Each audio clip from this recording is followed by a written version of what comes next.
As Jenny said, Anth and Chris do send their love from Arizona. That's where they are. She texted me this afternoon to say I had to say what I wanted to say confidently and trust myself. So I'm a compliant, so I'm going to do as I'm told. Because I do believe that I've had a story in my head all week that I knew I wanted to talk about and I've been chewing over. And I believe, A, it's a really good story, and also that I've got some significant things to say tonight. So could you put that story up for me? It's in 1 Kings 3, verse 26. Some of you will be familiar with it. Those of you that aren't, it's a great story. A great story. So let's have a read when it comes up. Here we are. Now, 2 prostitutes came to the king, this is King Solomon, and stood before him. One of them said, "My lord, this woman and I live in the same house. I had a baby while she was there with me. The 3rd day after my child was born, this woman also had a baby. We were alone. There was no one in the house but the 2 of us. During the night, this woman's son died because she lay on him. So she got up in the middle of the night and took my son from my side while I, your servant, was asleep. She put him by her breast, and I put her dead son by my breast. And put her dead son by my breast. The next morning, I got up to nurse my son, and he was dead. But when I looked at him closely in the morning light, I saw that it wasn't the son I had born." The other woman said, "No, the living one is my son, the dead one is yours." But the first one insisted, "No, the dead one's yours, the living one's mine." So they argued before the king. The king said, "This one says, 'My son is alive and your son is dead,' while that one says, 'No, your son is dead and mine is alive.' Then the king said, 'Bring me a sword.' So they brought a sword for the king. He then gave an order, 'Cut the living child in 2 and give half to one and half to the other.' The woman whose son was alive was filled with compassion for her son and said to the king, 'Please, my lord, give her the living baby. Don't kill him.' But the other said, 'Neither I nor you shall have him. Cut him in 2. Then the king gave his ruling, 'Give the living baby to the first woman. Do not kill him. She is his mother.' When all Israel heard the verdict the king had given, they held the king in awe because they saw that he had wisdom from God to administer justice." Can you imagine that happening in court in this country now? We can't decide whose baby this is. Bring me a sword. Cut the baby into. I'm glad we don't live in such times. But it fascinated me that both women believed this was a possibility, so clearly such things were done. Quite terrifying. Now, these 2 women lived in the same house. We could talk about why. That's all you need to know. They lived in the same house. Perhaps they were related, perhaps they weren't. Who knows? Both had something. They both had a child, a son. But one smothered her baby. During the night, at some point, she lay on her baby and smothered it. Now, how absolutely awful. How awful, how terribly sad and tragic that such a thing would happen. Awful. She didn't mean to. I'm sure she didn't mean to. And it made me think about when we get hurt and we lose things and we feel like things have died that are very precious to us, it's usually not our intention to have lost those things, is it? They somehow just happen. It happens when sometimes we're sleeping. Sometimes we're living our life and we're not aware of the impact that we are having on other people and what that might be costing them. Sometimes maybe we're careless. Maybe that played a part in this and we're just living our lives with not enough care for what's going on around us. Or sometimes factors just combine to create death in a situation. It happens, doesn't it?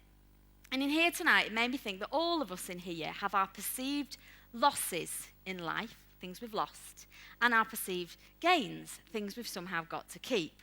And our actions or somebody else's actions have all resulted in death at some point in our life, either in us or in someone else, because we interact with each other, and that happens. We cost each other things. We cost ourselves things. We give each other things, and we give ourselves things. The gaining and losing of the things that we perceive around us is a part of life, isn't it? Now, how do we handle it then when we are confronted with the injustices of life? This was a situation where somehow or other they had to resolve what was going on, what didn't seem fair. It probably didn't seem fair to the woman whose baby died that her baby died, and it certainly didn't seem fair to the woman whose baby was taken that her baby was taken. This has to somehow be resolved.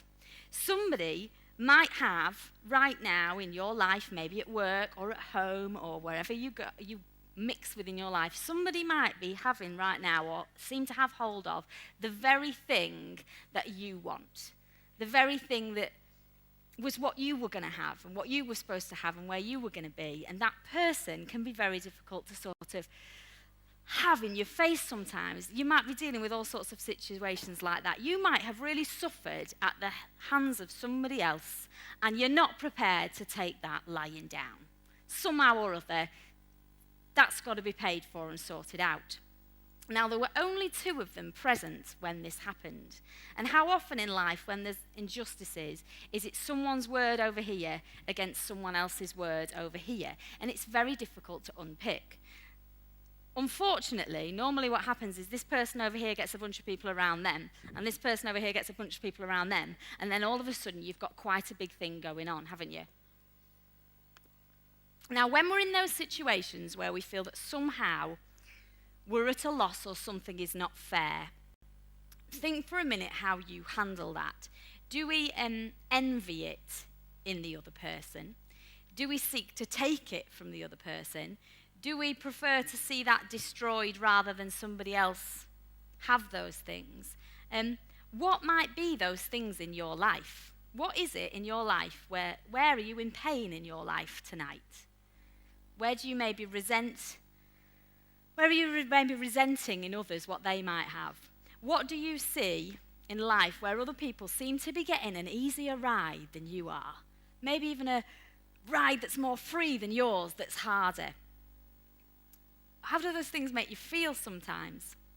Now, this story shows us many things. For example, if we go to the law, this idea that someone's going to decide the rights and wrongs of the situation, to resolve these sorts of issues, its verdict is always going to be division of some sort. Let's split it in half.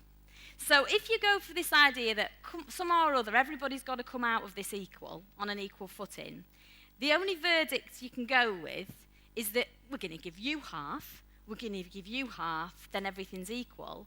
But the result of that is that both babies are dead. No one has a living baby, you just have half a corpse each. And are we really saying that the best way to handle pain is to somehow inflict pain onto somebody else? Because then all of a sudden, well, I feel pain, therefore if you feel pain, we will both feel pain, and then that will be equal. But yet you're both in pain. That can't be the best solution, can it? Will that bring back what you lost? It might temporarily make you feel some sense of justice, but at what cost? Because it actually is going to cost a living son, isn't it?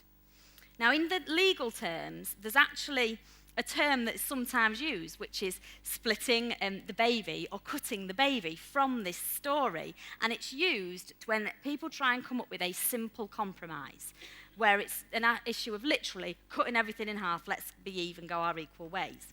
Now, when you go down this route, yes, you might have a sense in which it's somehow equal, but there's no life in it.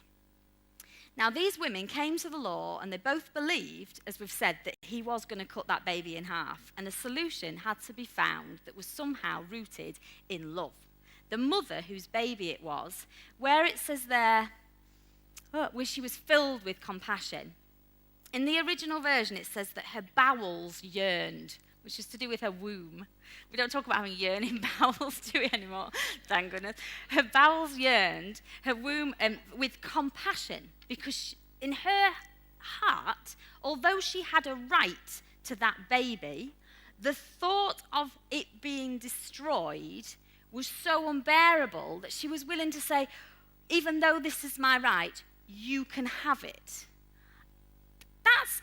That's massive. I've had a baby. I don't want to give my baby to anybody else.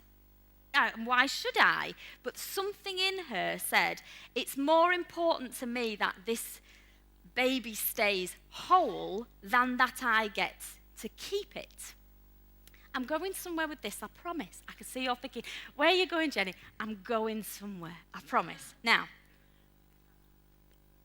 sometimes we want to split the baby. Now, I'm clearly not talking about a literal baby, because to me, the baby represents something in the story tonight.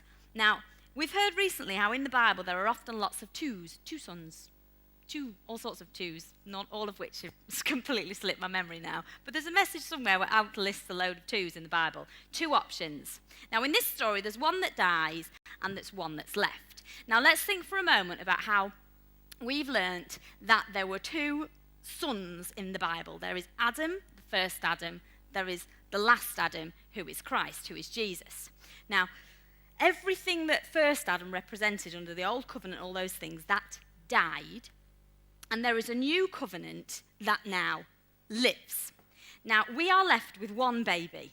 And we are left with a new covenant, not an old covenant, a new covenant. And we are left with one baby. God said he would write the law on our hearts, the law, singular, the law of love. We're left with one baby. Now, the problem is, if we were very attached to the first baby, to the baby that was originally ours, and we loved that baby, when the idea of that dying leaves us in a position where we think, but I like that baby, that was my baby, that was what I was nurturing, that what I was going for, and when we face situations like this, that we hit upon this injustice, and somehow we want to split the baby. Now, let me explain what I mean. Sometimes we want for grace to be destroyed because it leaves no room for us to demand what's fair. Now, if you haven't experienced this, I wrote down this afternoon, if you haven't experienced that moment where you think, me giving grace to that person is just not fair, I was going to write down, and I originally did that, I thought, I kind of envy you, because I felt like what it's like to have to give grace where it hasn't felt fair to me. But I actually realised today that I don't envy that, because in having experienced a situation in my life that seemed so utterly unfair, I discovered that when you go down that route of we've got to make this right, and this has somehow got to be put right, and somehow someone's got to pay for this, what you end up with is half a corpse in your life. You end up with something dead, because it kills you from the inside out. And when that dies, that part of you that needs to somehow see it put right, that's the point where actually you can live. Now, unforgiveness in life, and I know we talk about it a lot, but I think it's because it's so scary and such a massive thing. Because unforgiveness is scary, and it's at its most terrifying form for me when it's dressed up as forgiveness. What do I mean by that? I mean, sometimes you can tell yourself in a situation, well, I don't have unforgiveness. I'm very forgiving. I'm not unforgiving. You convince yourself that you're really okay with it, you're just a little bit concerned. And then what happens is you stew on it, and it's buried so very, very deep within you that that's where it festers. Over time, you telling yourself, no, I'm not mad, I'm absolutely fine, I'm not mad, I'm understanding, I'm gracious, I'm all right, we'll move forward. And actually, there's a lot going on inside. Now, I know in my life that that's where I lost the living son. If we call Jesus for a minute the living son, I know for me that that's where I lost that sense of peace and Jesus love in my life for a really long time. And yet on the outside, I smiled, appeared okay, said probably the right things, but inside it was very silent and very dark. And of course, God hadn't left me, but I, in my need to somehow right what was wrong and somehow get payback for what I'd lost, found myself in a very, very difficult place. Now, I would rather hear somebody admit that they're angry and are really struggling to forgive than have someone pretend that they're okay, even though inside they're not. Because I'm not saying I would rather as in, because I think that's more helpful.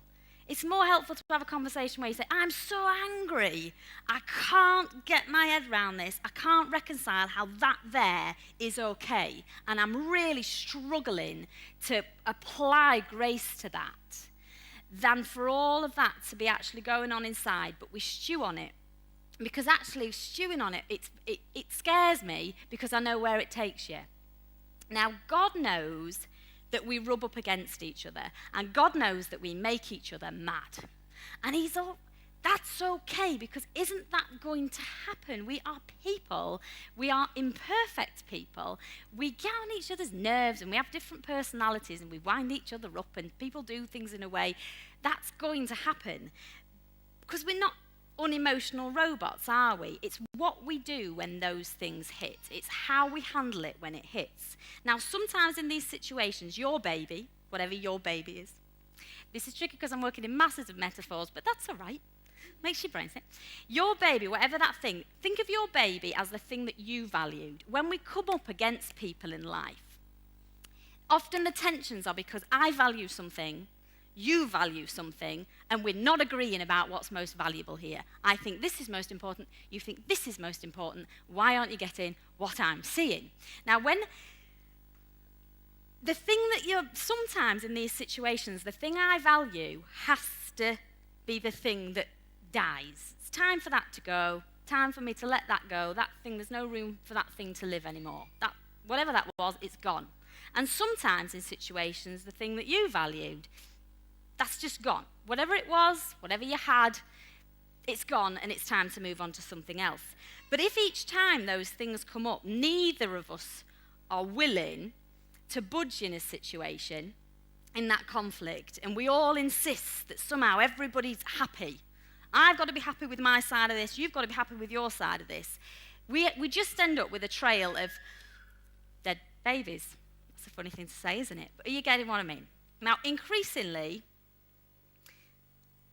I'm talking about a lot of things that scare me tonight, but I'm going with this. Increasingly, I get nervous, let's say, for people and for myself when I fall into this category, when they want to destroy grace and uphold the law.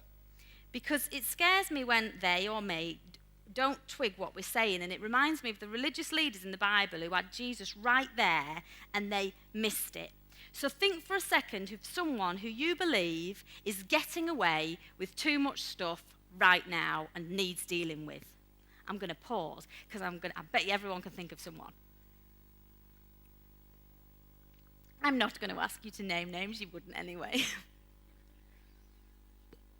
Now, it doesn't have to be a massive thing. I teach teenagers, 11 to 16, and sometimes I just want to tell them. Sometimes you just want to say, pack that in.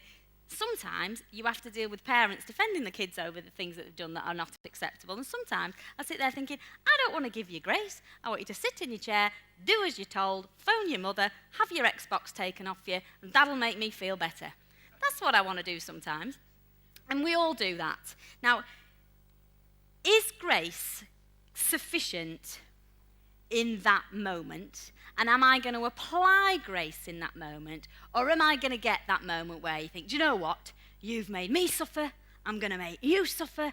And I know that long term that's not the best route. But right now that's going to make me feel better. Or in that moment, can grace cut it? I know it's a pun. And I'm not trying to be flippant. It's true. If we want to get a sword and cut that thing in half, can grace be the thing that we use to cut that situation? Can love conquer all? Or are we going to stand against that person? And I was thinking today, is God against people? Does he have people that he thinks, these people over here, I like and I'm for them, but these people over here, I'm against and I don't like them? I mean, think about it for a minute. Does he have a list of those of us who are in and those of us who are out? Lots of people within churches believe that that is the case. And one thing that I think sets us apart as a church and gets us in trouble is that we don't believe in such a list. We believe that everybody is in and included and it's available to everybody, and that he doesn't have this list of those who are in or those who are out. Does he, for him to have that list, he's got to keep those records? Remember when Ant talked recently about bookkeeping and making it all fair? Does he have to look at the situation and somehow split the baby? So if I'm in a situation and somebody has that young person in my job who has been exceptionally rude to a member of staff this week and I have to line manage the member and staff and deal with it, does God look at that and think, I'm on the teacher's side and I'm against the pupil? Or does he look and think, I get why the teacher's not happy, but I also get why the kid's making that choice and what their life's like and what's led them there and what's all that. Surely he's for everybody. And if we're going to choose what's living above what is the law and what the law requires to be fair, do we sometimes have to be willing to give over what we value to an injustice sometimes in order to keep love alive? Do we sometimes have to be like that woman whose son it was that says, I'll actually give you that, even though technically I have a right, but I will give you that rather than see what's supposed to live die? Do we sometimes have to say, although this is my right, although this is not fair, there is something more important and more valuable than it being fair in my life, because I have to keep love alive. I have to keep the living son alive. Now, easier said than done, that, isn't it? But will we stand and fall into grace always? Because otherwise, well, what's the alternative? What's the alternative? Now, Solomon did not want to cut the baby, right? He didn't think, woo, I know what I'll do today. I'll have one of my men slice the baby in half, and I'll go home and I'll think, yay, good day's work. He didn't want to cut the baby. He wanted to actually expose what was really going on and the true feelings of the situation. And some people look at all the laws in the Bible and think, well, all those laws are there. And if all the laws are there, that must be there because we're supposed to follow every single one of these laws, even though if you actually read them, it's absolutely impossible to follow every single law. Now, what was it there for? Because actually he was wise in using the law to expose the shortcomings of the situation, to allow an opportunity for one of them to choose love. In imposing that law, the woman who had birthed that looked and thought, if I choose the law to resolve this situation, my baby is going to die. Therefore, I don't want this to be done by law. I will step in with love and I will save that so that it can live. And sometimes in life, but often in life, what did Jesus do with the religious folk? Was he against them, saying, you're all awful? Or was he trying to show them that in reality, if they were going to go down this route of the law, that nobody wins. Nobody wins. What did the religious have a problem with? They said, they had a massive problem about someone committing adultery. And so Jesus said, well, do you know what? You're right, that's a problem. But so is if you look lustfully at anybody else, you should pluck your eyeball out. Okay? So is that what he realistically expected to happen? That every time anybody who heard that saw somebody and thought, oh, they're attractive, that they were going to get a knife and pop their eyeball out? Or was he actually saying, look, this doesn't work. All that the law will ever do is show you that everybody is out. Everything dies. There isn't a solution where anyone can win. There has to be another way for people to win. He was trying to show them the futility of what they were trying to hold up. Now, is it my job to be against anything? As a God follower, as somebody who wants to sort of live my life following the law of love and trying to be an expression of a living Christ in the earth, is it my job to be against anybody or to try and destroy anything? Or is it my job to be for everybody and to try to play my part in healing where things aren't working? One of the things we also believe is that sin is not this crime that deserves to be punished, but it's a disease where there's a healing that takes place for everybody. Now, similarly, one of the calls of this house is that we're to, trying to think of the right word. One of the calls of this house is that there's a I want to use the word mantle because some of you understand that, but for some of you it'll be a really old-fashioned word. But those of you who understand it, a mantle on Anth. For those of you that don't understand it, it will be like almost a something he's called to do. It's in the job description. That one of the things that we're called is to somehow pull down the religious spirit in this city and beyond. That's something that there's a calling to do. Now, does that mean that we are against the religious spirit? Or does that mean that we have been somehow empowered with a wisdom that can reveal the shortcomings of it and heal the negative impact on it and just bring something that is much more living and alive and positive into our city? I think it's that. I think that sounds absolutely awesome. Now, if we stand for something tonight, which we do, we stand for something that is living, that includes everybody. Now, I was thinking as I was writing this week, I thought, I am very sad and very shocked and appalled, they're good words, with myself, but I have forgiven myself, for how arrogant sometimes I've been in life, for thinking that somehow by what I'm doing, I'm scoring points with God. Somehow, I'm doing this, God must like me, I'm not doing this, God must be really pleased with me. And thinking somehow that made me better than other people. And I wouldn't have said it's been an obvious thing, but it's been subtly within a lot of the things in my life that somehow, I'm more in because I'm this. And when you realise that that's a big, fat, almighty lie and that actually you fall incredibly short, again, you realise you've got to be healed from that so that you can actually move forward in a way that's authentic and genuine and living, and so that you don't beat yourself around the head every single time you make a mistake. My head teacher said to me on gate duty, we have very deep and meaningful conversations on gate duty. It's quite good. That's whenever I talk to my boss. He said to me the other day, he said, were you raised a Catholic? I said, no. Why? He said, because you think everything's always your fault. And I was like, yes, I do.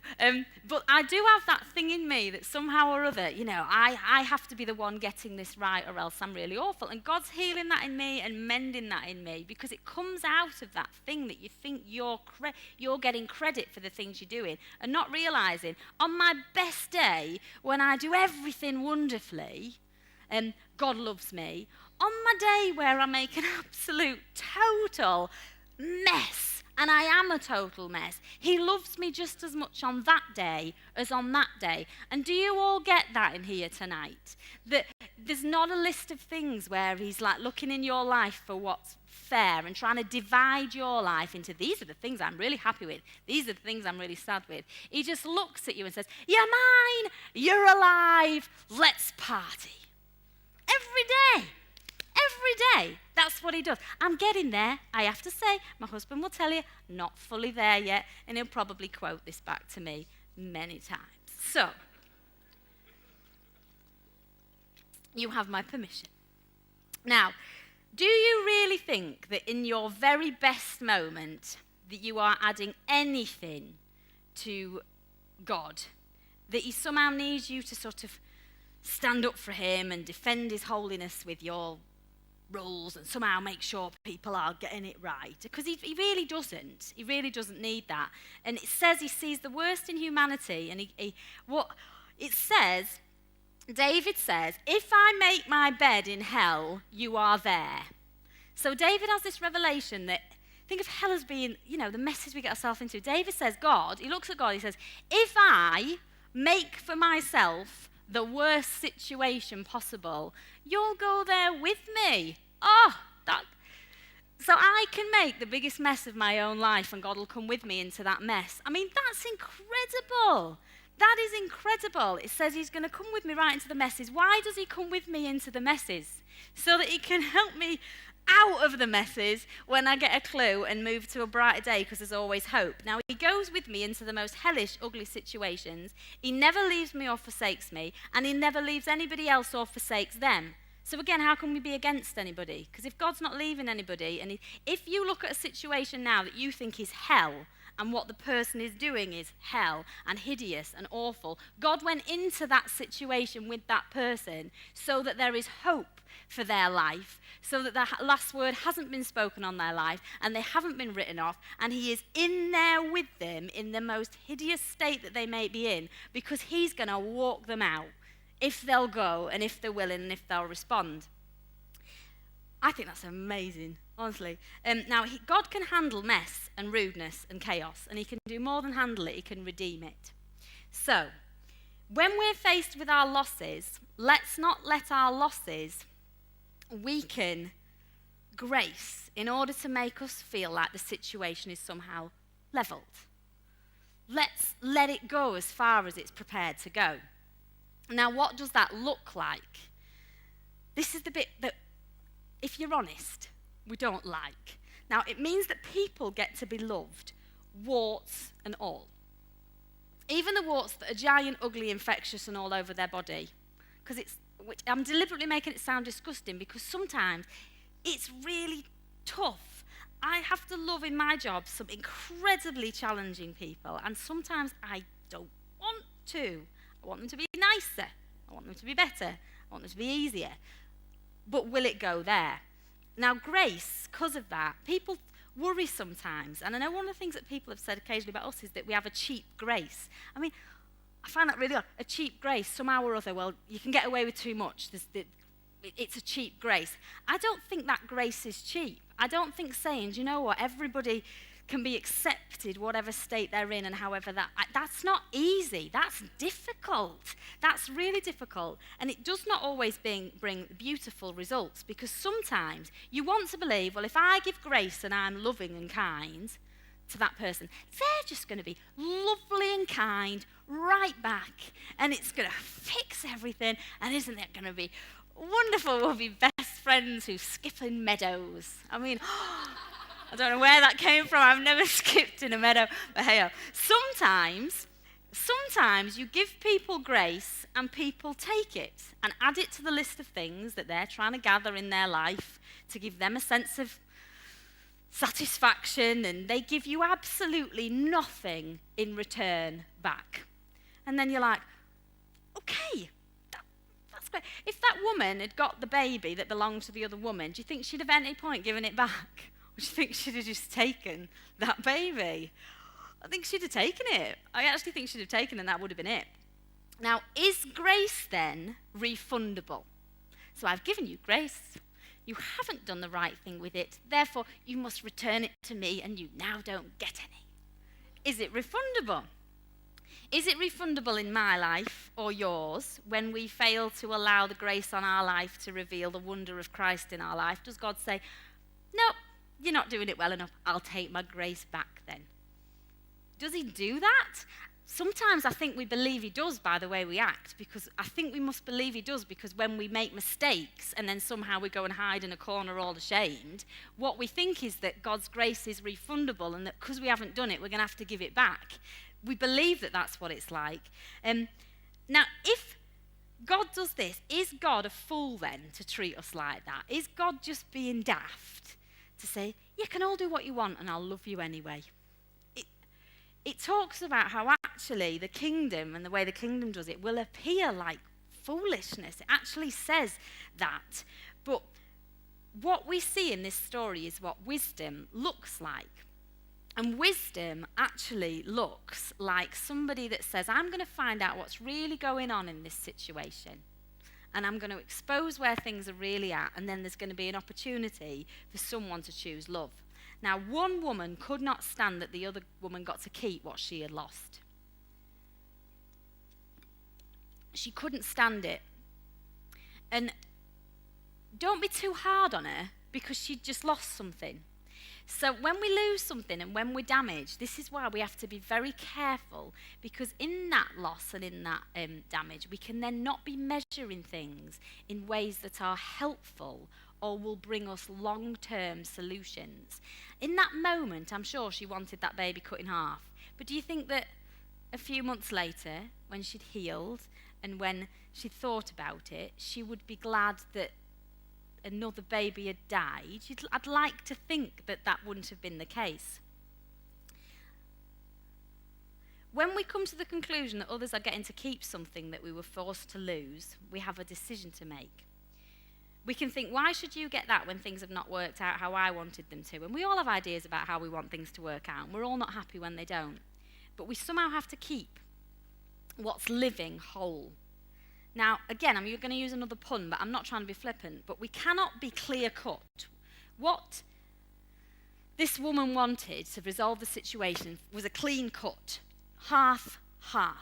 And under this thing, we can't be clear-cut. Some people, again, I struggle with it sometimes. I used to have everything so clear-cut. I knew as a Christian what it looked like, what I was supposed to do, what I was not supposed to do. It was very clear-cut.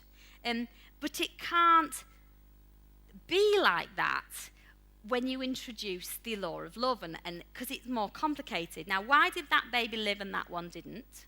Why did that person get that, do that, avoid that, become that? Why am I not this, that, or the other, and yet you are?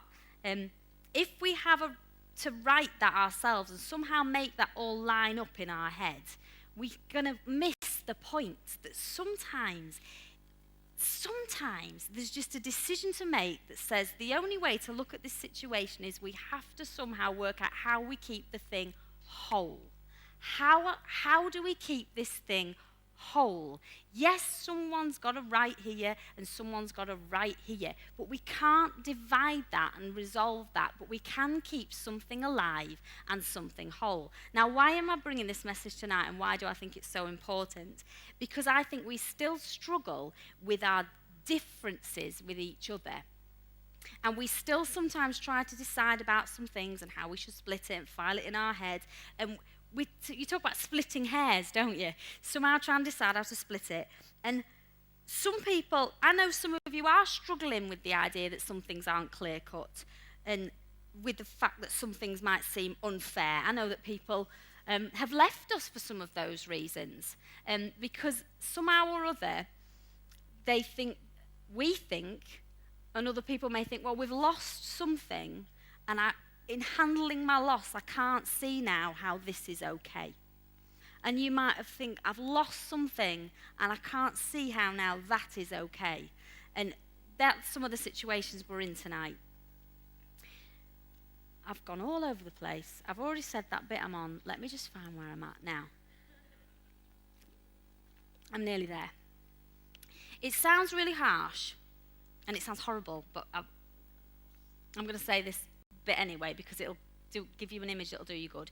If we live by the law and are assessed by the law and want everything to be fair, what we'll carry around is rotting leftovers. What would have happened if they took those halves of their babies? We end up living on leftovers. You've taken your share, but it's dead. So if we say we've got to have this thing fair, some stuff's got to be put right, got to be ironed out, got to be sorted out, then what we'll end up with is our share, but it will end up dead. If we say that under grace, we're going to handle it, we're going to let some stuff go. If we say that under grace, we're going to just handle all this stuff and move on, then that grace has to be enough for what's in your heart and enough for what you see is wrong about other people. It has to include everything. Because destroying is not the answer. In whatever form that takes between us, from a cutting comment that we might make to someone else, a sarcastic comment, to a look, to a deliberate attack on somebody else. When we're trying to constantly make things fair and even things out about how things are being done, we end up in this mess. What if we decided never to allow the baby to be split? That when we hit differences with each other, at all costs, we are going to protect what lives between us. The love and the grace that lives between us, to see wholeness in each other and somehow draw that out, and to never hold back in the face of our losses. Sometimes when we've lost, and I know I've done this, sometimes when you're in a place of loss, you hold back on people because you're actually not feeling whole yourself, so you don't bring the whole of yourself. What if even when we're not feeling whole, we brought the whole of ourself and we helped each other heal? Isn't that what we're here for? What about the woman who lost her child? At the end of this story, the mother gets to keep her baby and she walks away empty-handed, and her baby has still died. What's she going to do? Is there any hope for her? Well, it's going to depend really how she responds, isn't it? She can leave the house that they share. She could stay and perhaps she could stay and help raise that baby. She could. What if it's too late for her, there's too much has happened to her, too much death, is it all over? I had this thought today. When God made a covenant with Abraham, what did he do? He got animals and he split them in half. And Abraham went into a really, really deep sleep and he walked through the middle of the animals. And he said, I'm going to make a covenant with you. I'm not going to ask you to make a covenant with me because you won't be able to keep it anyway. I'm going to make a covenant with you. And I thought, well, even in the areas of our life when there is a split, when we have split the baby, when we have tried to go down the route, I've got to make this fair, I've got to make this right, I've got to somehow make you pay for the pain in my life, it's actually not too late. Because there is still a covenant that's been made that says, I'll even walk through the stuff that's dead in your life and resurrect it. When Jesus died on the cross, what happened to that curtain? It was torn in two, so that there's always a way for us to go. Now, some of you tonight, I know, need to come home to wholeness again.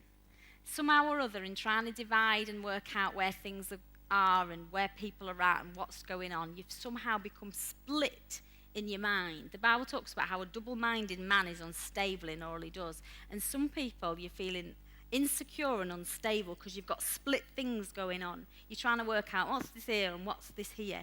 And the point is, there and there don't matter. It's about what lives. And what lives is a Christ who includes, is a Christ who loves, is a Christ who's pulled us all together for a purpose and has something incredible to resurrect and do in our lives. Some of us need to stop cutting up when stuff cuts us up. Our first reaction when we're in pain is like, rah! And we want to somehow make that right. Now, in sport, the judge of a situation, the judge in sport doesn't play the sport. They sit outside, don't they, and they watch and they judge everything that's happening. And we can only ever judge a situation if we look from it from the outside in. So if in life we're all running a race, where is it? Running the race marked out for us. If we're all running the race and none of us are judging the race, then we're all taking part. So if we all run the race marked out for us, and as we're running alongside other people, we're saying, come on, you can do it, let's keep going, we're nearly there,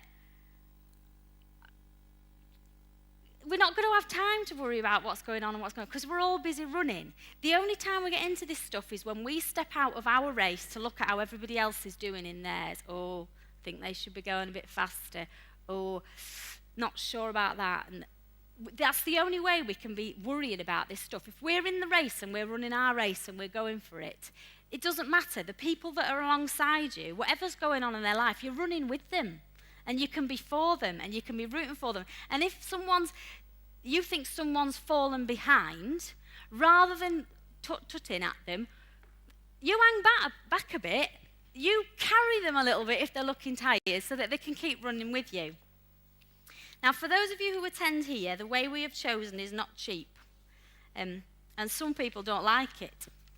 But as we run the race of love, we are not destroyed. We've heard that already tonight. And the living Son gets to live and grow in his expression. So will you be willing to allow the baby to live? Or does it just not seem fair to you and right to you? People who are angry with others, people who are angry maybe with us, are you willing to leave the living baby and move on? I don't want to see anybody destroyed, but I do want to see a lot of things healed.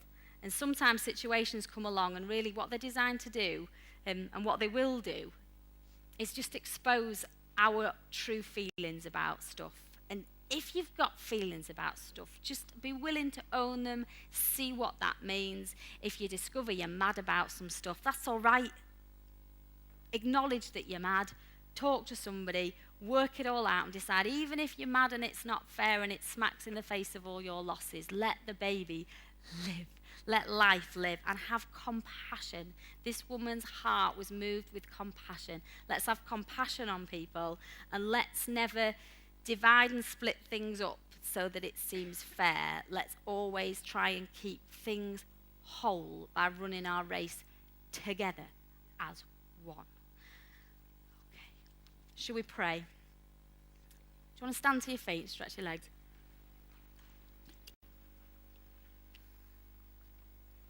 Okay.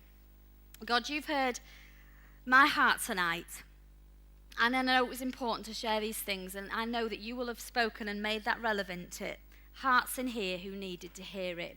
God, I want to thank you, Lord, that you are into wholeness, that you have put something in our hearts that is whole, that you've put something in our lives that is whole, and that you want us to be together, and that you want us, Lord, to resolve the tensions and conflicts in life through love and never through a sense of what's right and wrong. And Lord, sometimes stuff goes on that is hard to handle.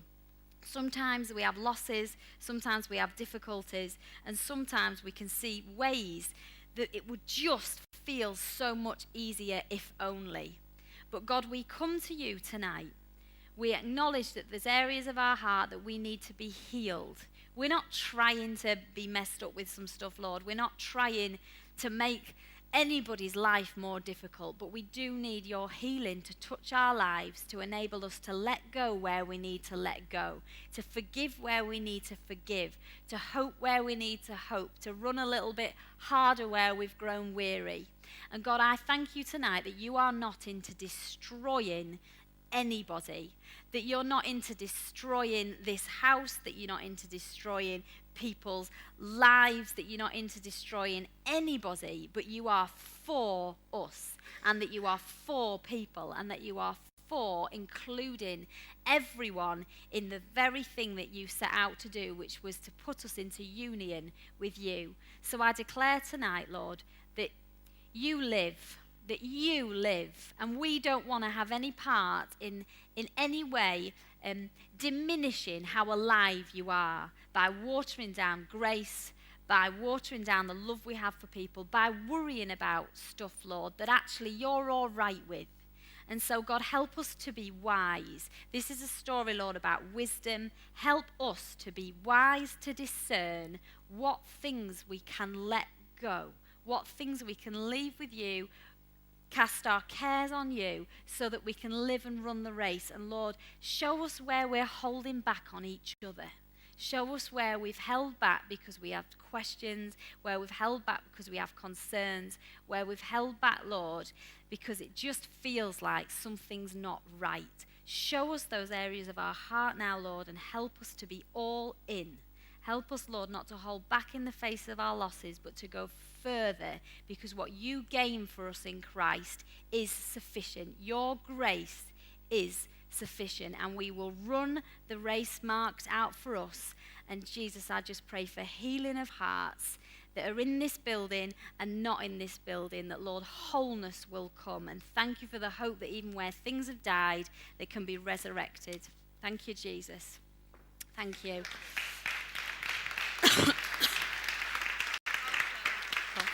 Are you going? It's up to you.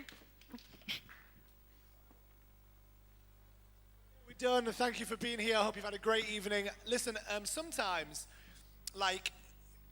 ministry and conversation can be quite interesting, because as we face different things, certain things need to be spoken about. And one of the areas that sometimes can be very tough, and you might all experience this, is what are you allowed to say? What are you not allowed to say? What do you avoid? What do you keep in?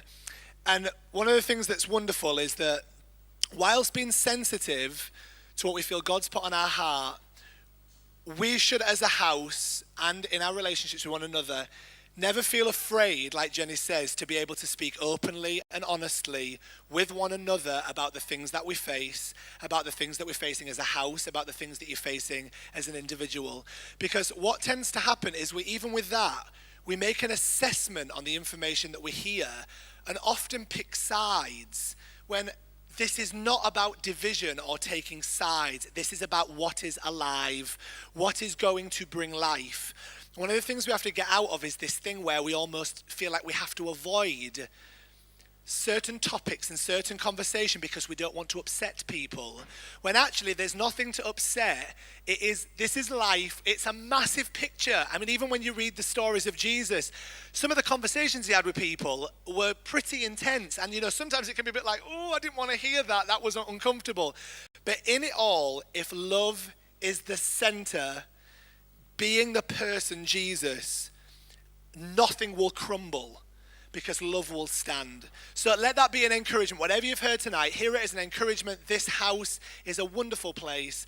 I'm grateful to be here because I know that I've got a lot of stuff in my life, and I hope that you see that you can be welcome with yours as well. And ultimately, if we go out of our way to love one another, love, acceptance, forgiveness, I believe that we can really, really move and shake this city and worldwide. I think it's absolutely fantastic. So if you're staying, Pillars is open, have a dessert. It's been great to see you, and we'll see you on Wednesday for the movie night. Lots of love. Take care.